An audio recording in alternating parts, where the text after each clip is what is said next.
behind me. I have a monitor here, so next time, lost opportunity.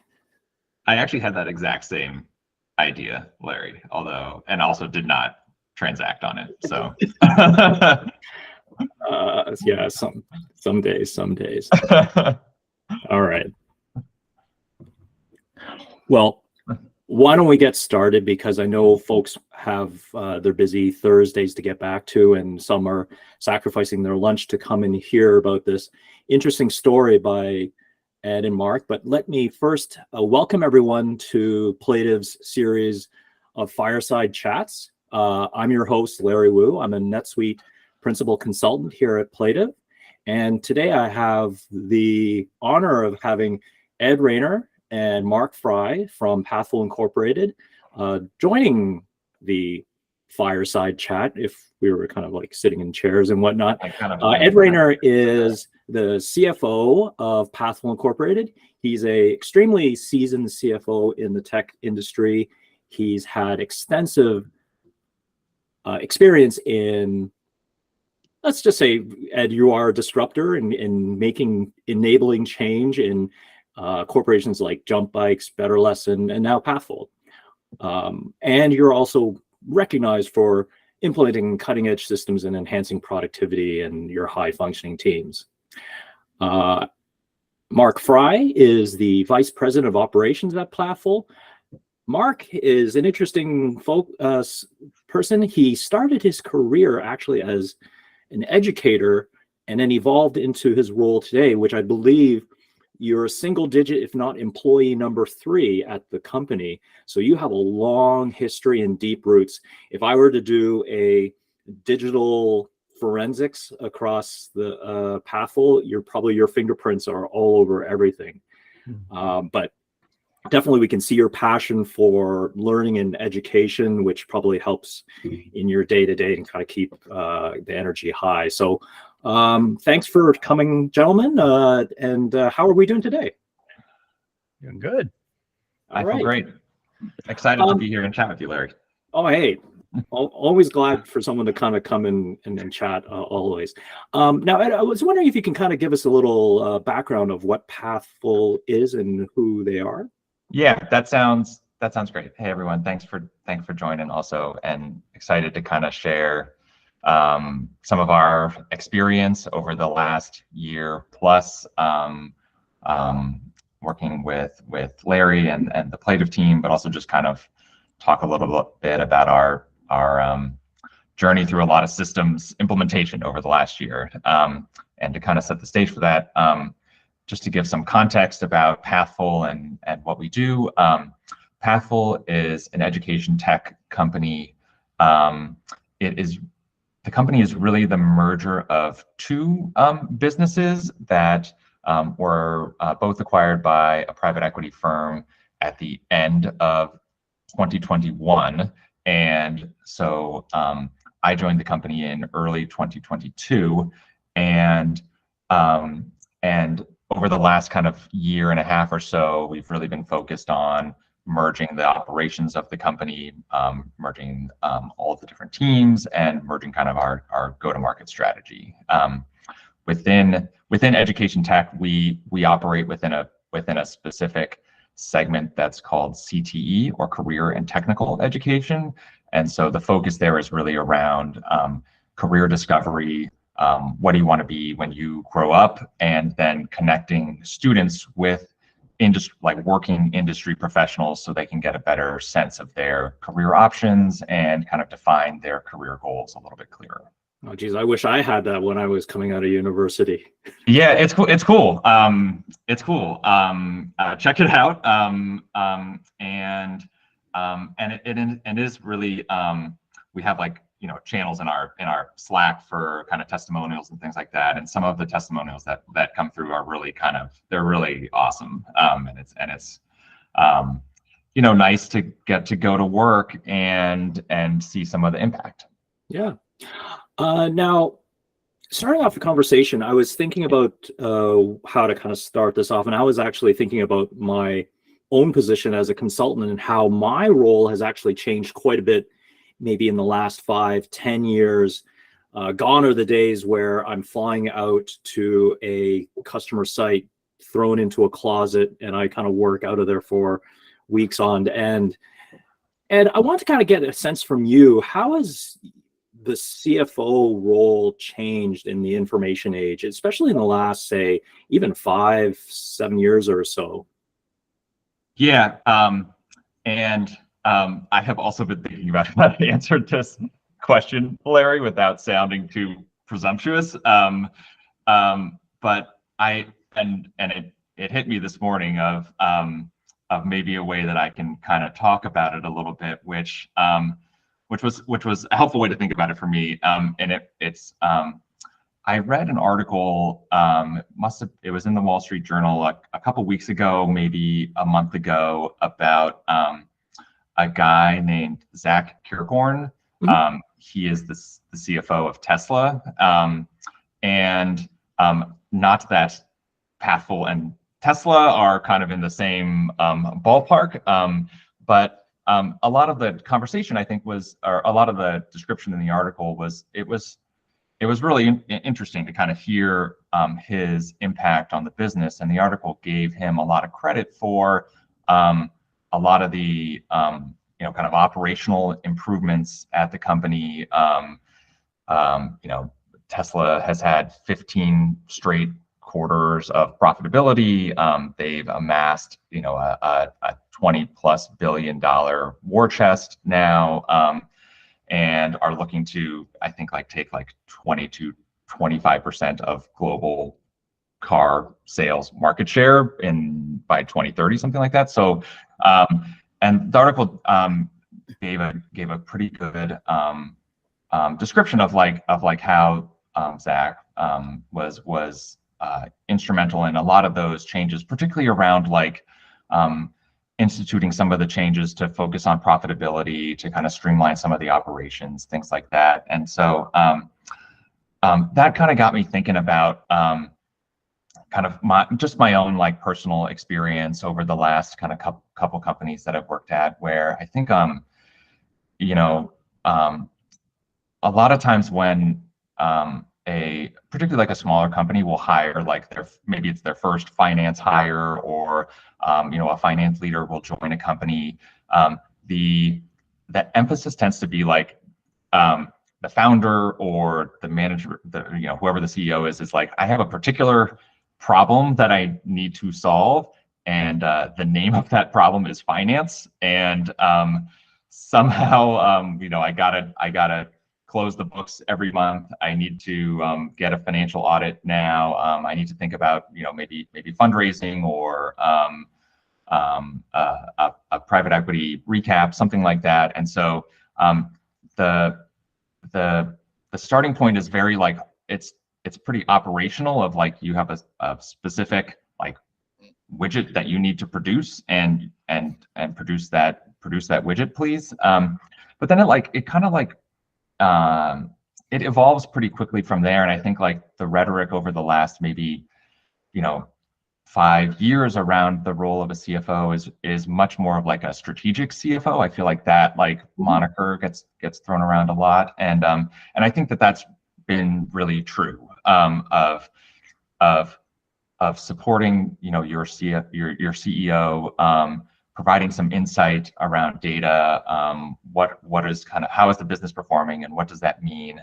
And then maybe now the next evolution is sort of what we were talking about at the beginning of this kind of long meandering thought around Zach Kirkhorn and what he's done at Tesla, around you are almost like a counterpoint to the CEO, to your CEO, a thought partner, but also that you have a lot of the internal mechanisms of the company are flow through you, or your team, or are areas that you spend a lot of time on. And so kind of owning a healthy balance sheet and a solid looking income statement, but also not just producing those, or not just giving insight on why they look that way, but then also making the changes that you need to get your balance sheet in better shape, or improve free cash flow or something like that. Like over time, I feel like that role of finance leader or operations leader has sort of expanded into those like additional scope a little bit. Mhm. No, definitely, especially with the growth of these systems that everyone's using and bringing up new insights and data into the whole thing. It's not, like you said, it's not just about producing the financial package and doing an audit anymore. There's so much more in there and intelligence that people are tapping into, and also kind of beginning their voyage of tapping into that data. And I think we'll kind of talk about that a little further down the line. Mark, you have a very unique experience because you've been here at the ground up. So I assume you were there when you guys were working out of someone's garage.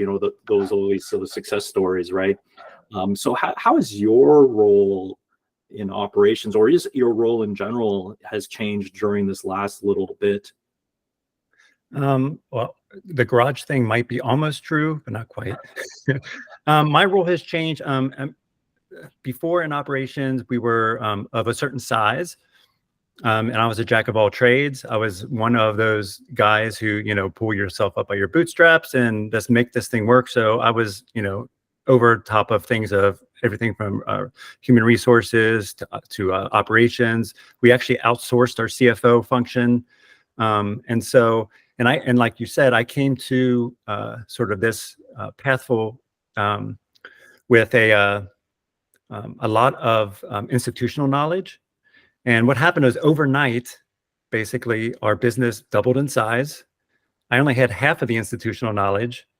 And in order to scale and really handle that many people and really set ourselves up for the growth that we were going to, all that stuff kind of went out the window, and we had to really focus on process, on different products and so forth, just to try to make things happen. So that's how it changed for me. Oh, I can imagine, especially during that explosive period where you just feel like you're just kind of just hanging on, keeping everything together, and just doing what you can just to kind of make sure that the boat continues sailing in the right direction. It's something that I hear all the time from folks when they reach that certain threshold of their growth as a business, and then they realize, oh, we can't keep doing what we're doing because it's just there. Just a thought for the listeners and the participants out there. We are taking some questions, so feel free to enter your question into the chat. Our producer will rally me in terms of doing question and answer period, and he'll be picking out some questions that for either Ed, Mark, or myself throughout the conversation. So we'll do a little Q&A at the end. So, guys, I wanted to kind of take a trip down memory lane or amnesia lane. You can pick your choice. I don't know if we want to do this, Larry, but well, maybe we will. Okay, so Ed, you said that Pathful was a merger of several different companies, and I remember meeting you guys about almost a year ago today. Yeah, I was thinking about that actually. Yeah, it was almost exactly a year ago that we kind of got things rolling. And throughout the early parts of the project, it was, oh yeah, we have this company name, we have this subsidiary, and we have this logo, and we have this logo, and then a week later it'd be like, oh, there's this new logo. And through corporate secrecy, we can't let you know what this new name is, but use this. So we knew something was happening to you guys. So I was wondering, maybe you can kind of do the old Wizard of Oz, tell us the story behind the curtain of what was happening in your business, because there was obviously not only your implementation, but there was like a business level disruption that was happening as you guys were making this change, not just from a system perspective, but even from a corporation. Yeah. I think I mean, it all seems like so clear and unidirectional in hindsight. But ultimately for us, Pathful is really the combination of two companies, Nepris and Virtual Job Shadow. And I think over the course of really like 2022 and still into 2023, a lot of the emphasis and work that we were doing was about bringing those two businesses together and merging them into a new company. So a lot of that was around And this is not just, the entire company was working on this and focused on this, not just a Mark and Ed kind of thing, but of combining all of the different teams that existed at both companies, rebuilding all the process and unifying all the process, and then ultimately, bringing a new like go-to-market strategy and a new brand out to the fore. And so a lot of time spent on like how to kind of build that out. And I think Mark and I spent a lot of time on the systems side of that like huge equation of we're, each company separately sat on, different systems, obviously, sometimes the same system, just different instances, but a lot of times completely different systems, completely different workflows, and thinking about how to bring all of those together. I think in a lot of ways, I know that like everyone's systems integration project has some amount of hair on it in one direction of another. Many projects are more complicated than ours in terms of, we're entirely US based.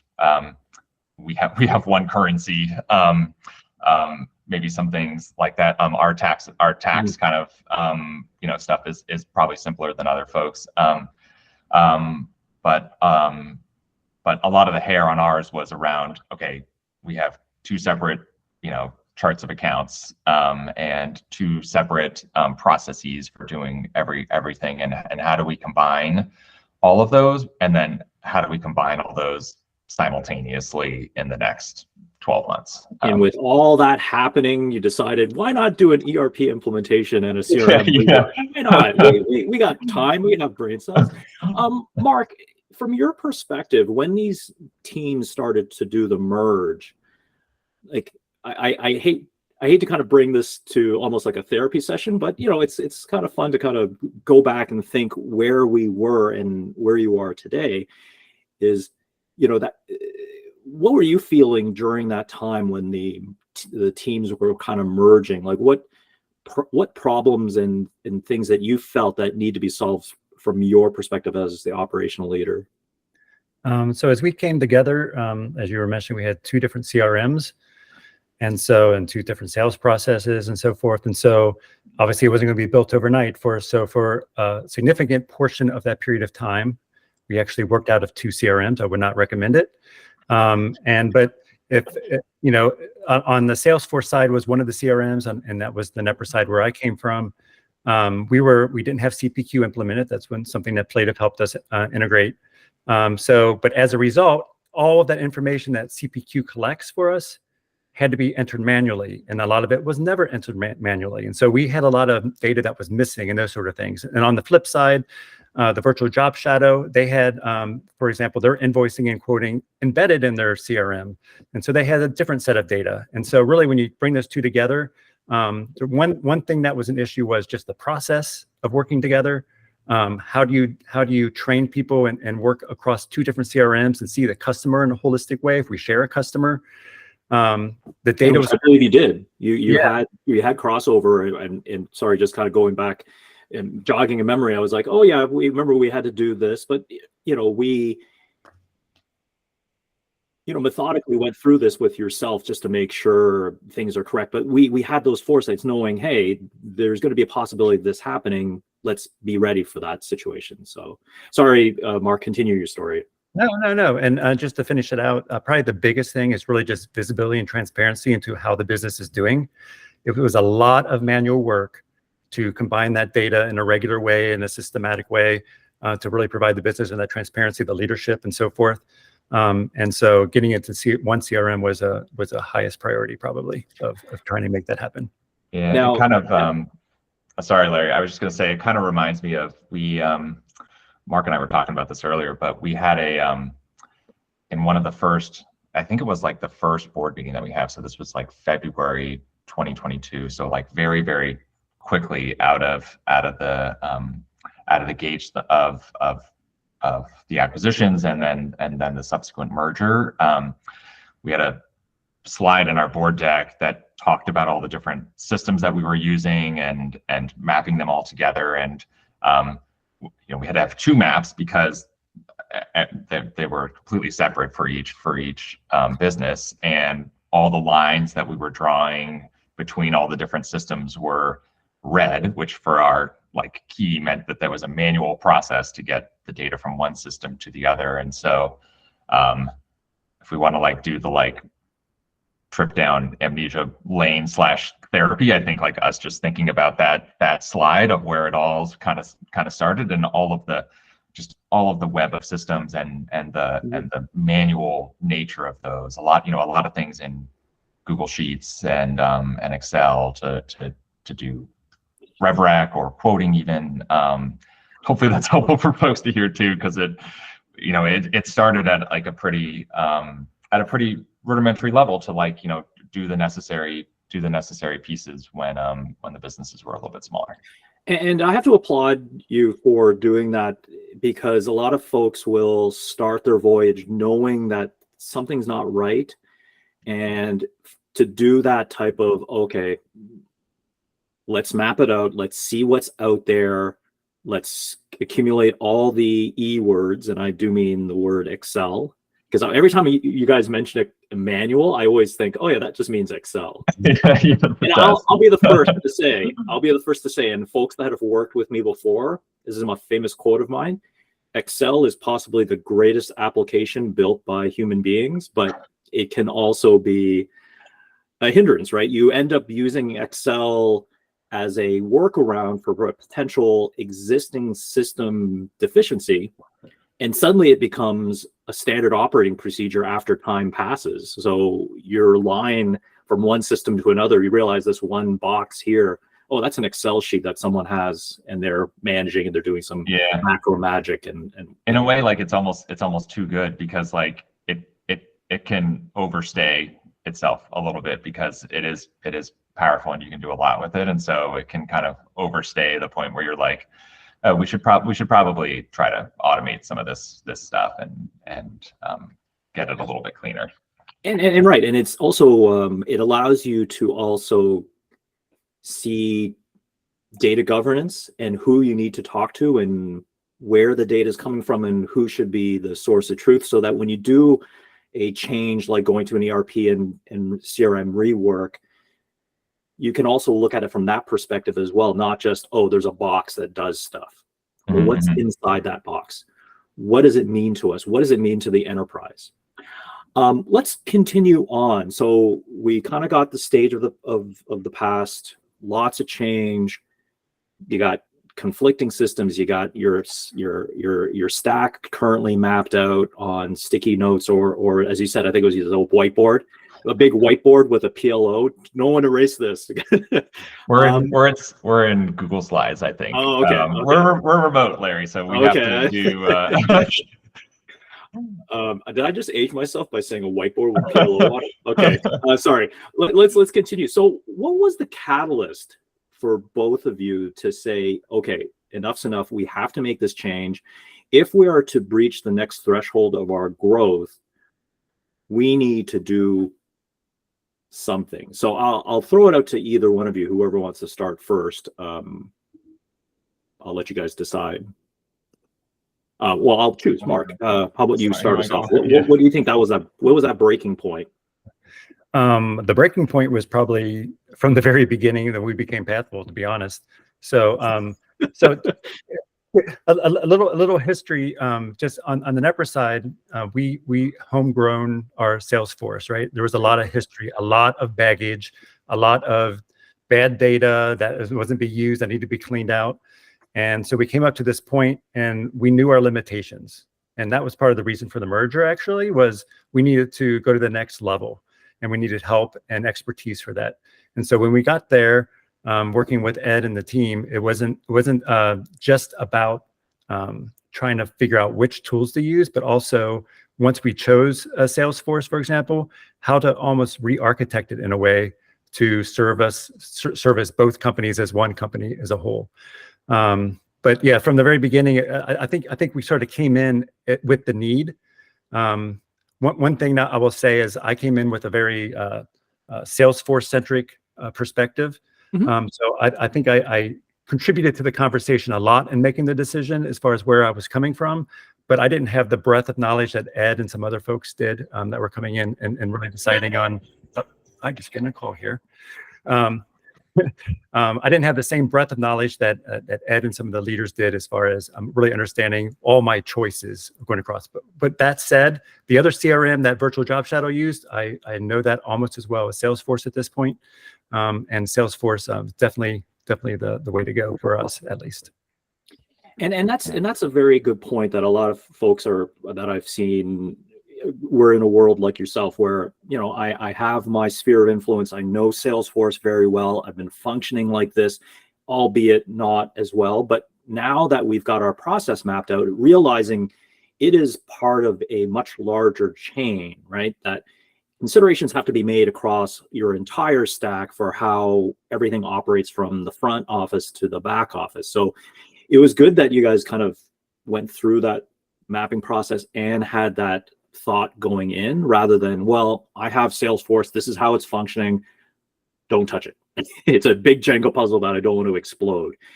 But that's excellent, because that kind of sets you up for the next stage of your evolution. Ed, what about yourself? Because you're also, like, quote unquote, the new guy coming in, and yeah, it was like a really good and like not to make Mark blush here, but why it like Mark and I think are a good team, and I really enjoy working with him, is we have like two perspectives that are different but like extremely complementary, and that has been just really helpful for the duration of the project here, of having like I'm coming in with not a lot of knowledge about how the current system works, what the key like levers are, but some experience elsewhere with what's been successful elsewhere, what some best practices are, and then Mark just has all of the institutional knowledge about how to get things done, and what the like key levers are with our customers and with our internal teams. And so that like combination, I think, is really helpful. Specifically, like for your question, Larry, around what was kind of the tipping point. For Pathful, it's interesting because I feel like our tipping point might be different from other folks on the call, where our investors almost like mandated it out of the gate. Like there was not even really a conversation. It was immediately like, what systems are you guys going to put in? What's the timeline there? Who's your implementation partner?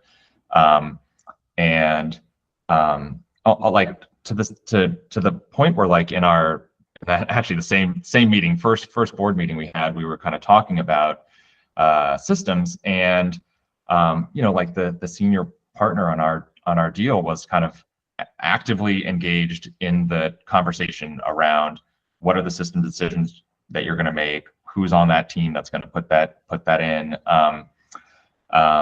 and it felt like this is the first board meeting where we're all together and we're having like a really in-depth conversation about systems, and using that time to have that conversation. So it was really like table stakes, I think, for us on the specifically on the decision around like, are you guys going to do this or not? Like, it became, that was sort of a foregone conclusion, and the conversation then became much more around like timeline. What are you going to prioritize? How does this impact the sales seasonality? More of those conversations. And so, yeah. And I think like, I guess maybe if there's a takeaway from that, it's that I think for Mark and me, having that level of buy-in from the board and from the senior folks on the front in the investment committee was super helpful, because it does take a long time to do all the work, and it does get hairy, and there are missteps, and we had a lot of them, and it's expensive too. And so it's usually not a light decision, but for us to like have that level of buy-in at the board, I think was extremely helpful, because it kind of gave us the green light, Mark and me and lots of others on the Pathful team, to focus really on doing the implementation and know that they had our back. No, for sure. And I having sponsorship level guidance is so key. Like any project manager, the PMI will, they've written that as part of their mantra in there. That's very key.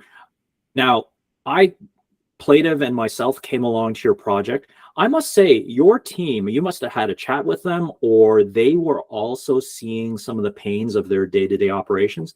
They were ready to go, and I think that's great, because again, you were just talking about the sponsorship level, championing this project and charting the course for it. But I found that your team was also, okay, we're ready to go. I want to get rid of this Excel. I've heard great things, and they were just ready to go. Like in terms of change management, that's always kind of a piece that folks underestimate.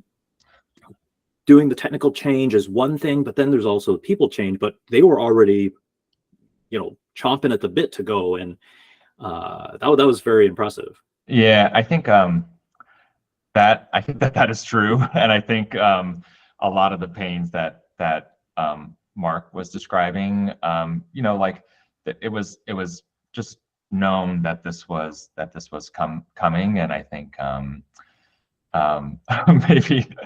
maybe Mark and I did a good job at selling the vision for the future, and folks didn't quite know what they were about to get themselves into, but that there was that place in the future where a lot of those red lines in our systems map would turn to green lines, and we've got some automation going, and getting RevRec out of Excel is a very exciting development, things like that. Yeah, and as a change enabler or a partner in your implementation, that makes our job a lot easier when folks are bought in. Even before we start the project, they're asking really good questions. They're engaged, so it's not us trying to drag everyone to the promised land. Yeah. Now let's get on to what I guess a lot of folks are around the table that came along to the session we want to hear about. So this is my kind of part of the discussion where I usually say, this is not what did you go with, or why NetSuite, why Salesforce. It's more of a question of why not NetSuite, why not Salesforce. So can we talk about what you guys ended up with in terms of your kind of new streamlined stack? Excel, maybe Excel will never go away, but the the stack that now it's trimmed down. So from that original boardroom whiteboard drawing to what you have today. Ed, do you want to continue on? Yeah. It's funny because I don't know that we spent we did not do a very, at least at Pathful, we did not do like a really extensive vendor survey and mapping all of that out. At my last company, we did though, and so I think a lot of the learnings from that was helpful to kind of have that in the back of my head when chatting with Mark and chatting with Igor, who's our VP Finance on the NetSuite side, thinking about some of the decisions there, and for us, I think that's totally right, Larry. That for us, it was more of a why not NetSuite or why not Salesforce than a why would we want to go with it. In my last job, we also did a very kind of similar implementation of implementing Salesforce, implementing CPQ, implementing NetSuite, integrating, and those platforms just work very, very well, particularly if you're on the SaaS side. If you're trying to do SaaS accounting and tracking those kind of metrics, it works very well together. And so for us, it was a pretty easy place to go. And when you mentioned earlier about Excel revenue recognition, like immediately when you go to NetSuite and you have ARM, that just goes away. Yeah, that was and we did the same, as you know, Larry, because you were there. We did the same at Better Lesson. And you might remember this, Larry, also, but we talked right at the beginning also about Virtual Job Shadow used SaaS Optics for their RevRec and actually for their invoicing also, and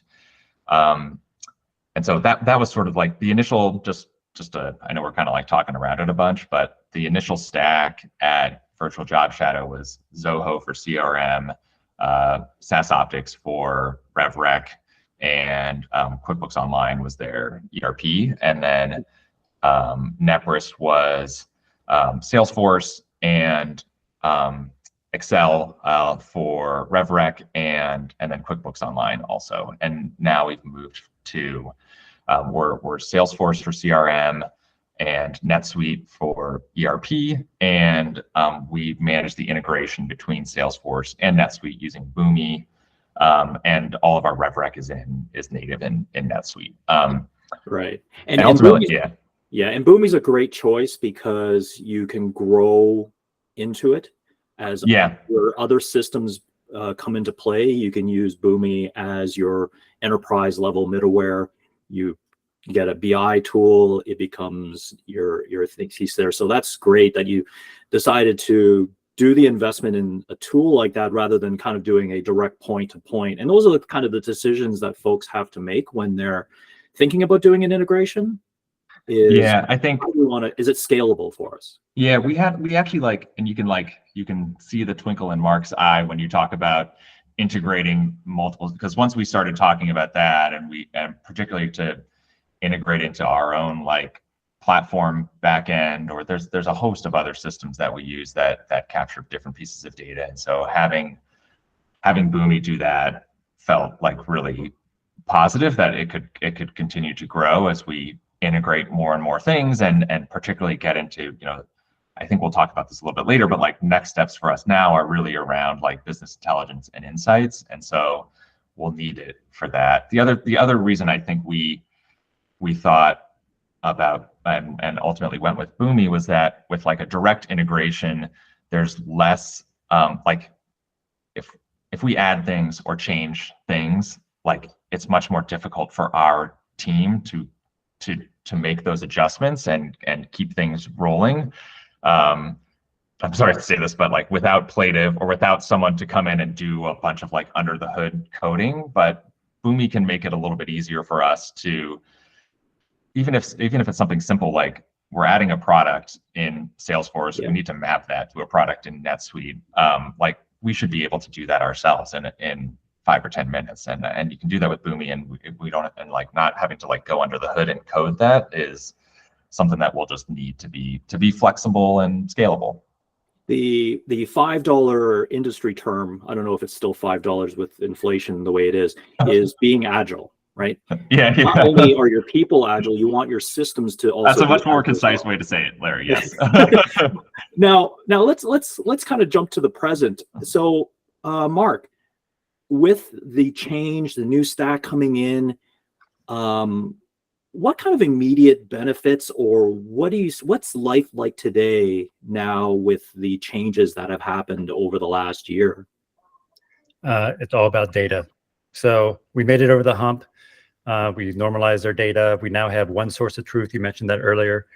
And really that allows us to really set ourselves up for, not what do we need right now, but now what will help us grow. So getting to the other tools and so forth. That also allows me personally with my teams to spend more time on them as opposed to systems and manual processes, and actually help you leverage some of the things, Boomi being one of them, to hopefully help with some other processes and teams that I work with. So.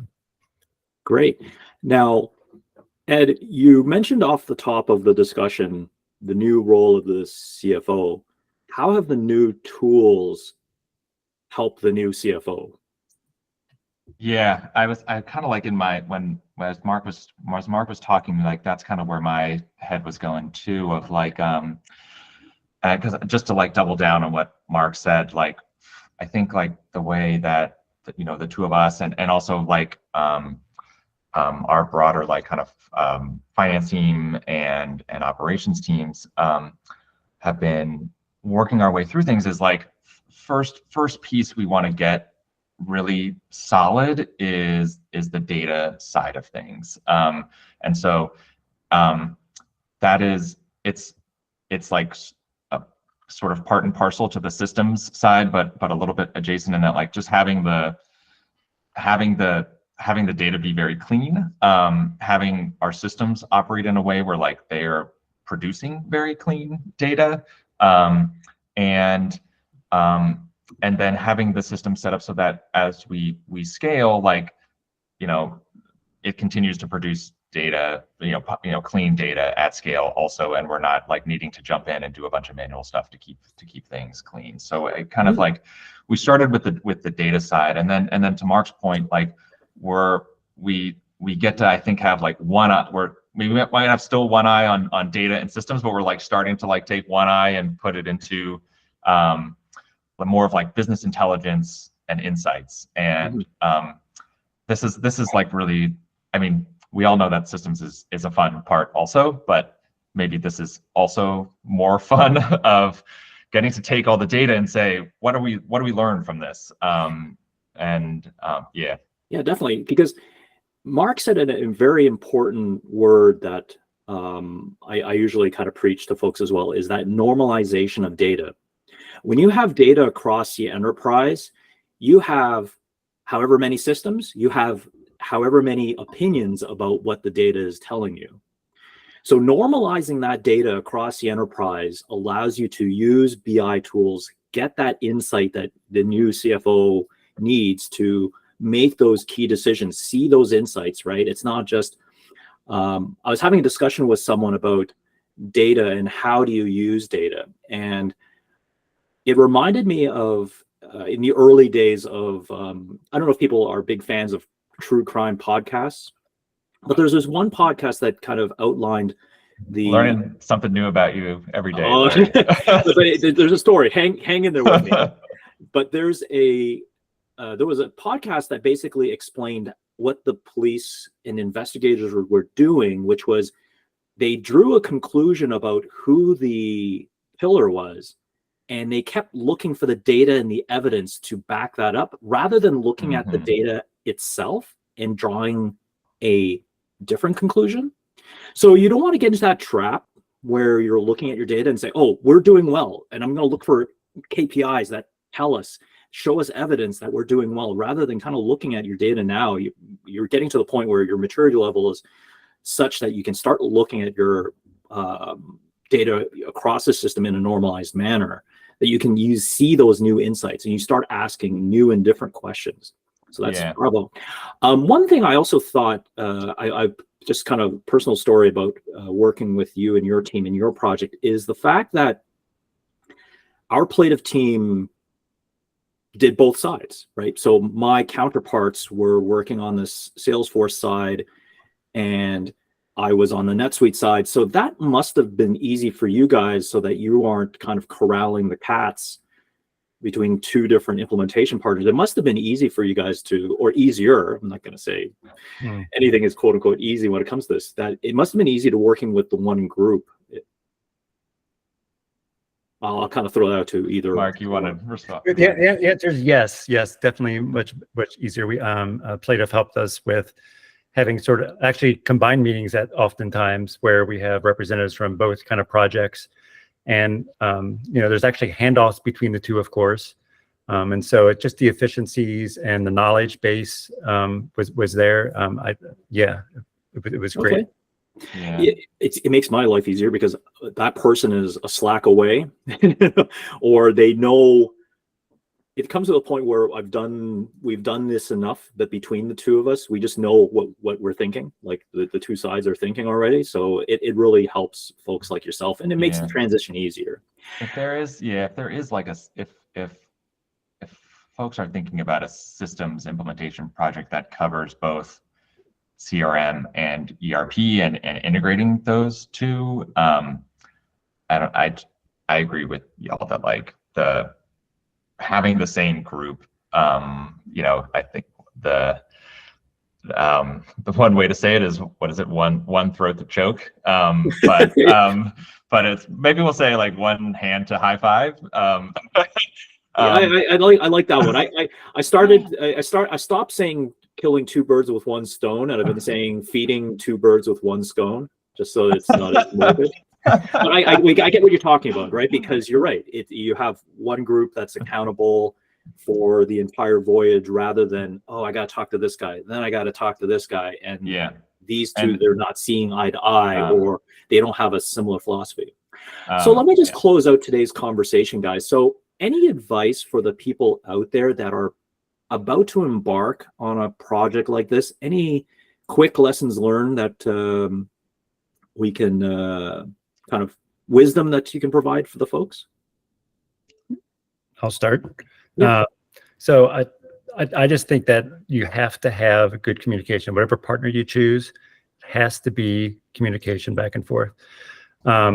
And the other thing that Plative did really well is they took time at the beginning to really understand our business and our uniqueness, and really work with us from a requirements perspective, as opposed to saying, trying to say, here's what you need, or here. They really worked with us and trying to figure out what we needed and tease that out of us. Sometimes we didn't even know, but they were able to, with their expertise, translate what we were saying into stuff and present things to us. It was that's what I would say, is just those two things. Ed, what about yourself? Nice. Yeah, I think like for us, like working with Plative was really great for us. I have like a Plative side to this, and then like a more like process side of this. Totally agree with Mark that like, communication with the Plative crew is great. One other thing that like I think like really helped us with our team and like working with Plative was like that the Plative folks can like really like gauge like how our level of expertise on a particular area, and if it's something where we need a little more time, or it's new to our team, that okay, let's spend a little more time here, let's make sure everyone understands the process, and then we'll move on, versus like if it's something that, okay, Larry, yeah, we got it, like let's get on with it, then you can kind of accommodate that. So we had a few folks on our finance team were new to NetSuite, and so everything's in a different menu all of a sudden, and exactly how things work, and so we were able to spend a little more time understanding the key levers within NetSuite and how things were actually flowing through when we needed to, and move things along quicker in other areas. And then I think like separate from Plative, I think like thinking about like the journey to actually like implement the system is heavy, but it's once it actually like goes live, there's always more work to be done. And so I think like spending time like making sure that I think like you can always spend more time on the UAT before you go live. Okay. And you can always spend more time on like change management and prepping, I think particularly on the Salesforce side, like for us, changes to Salesforce impact 80% of the people who work at Pathful, because it's so central to a lot of different functions.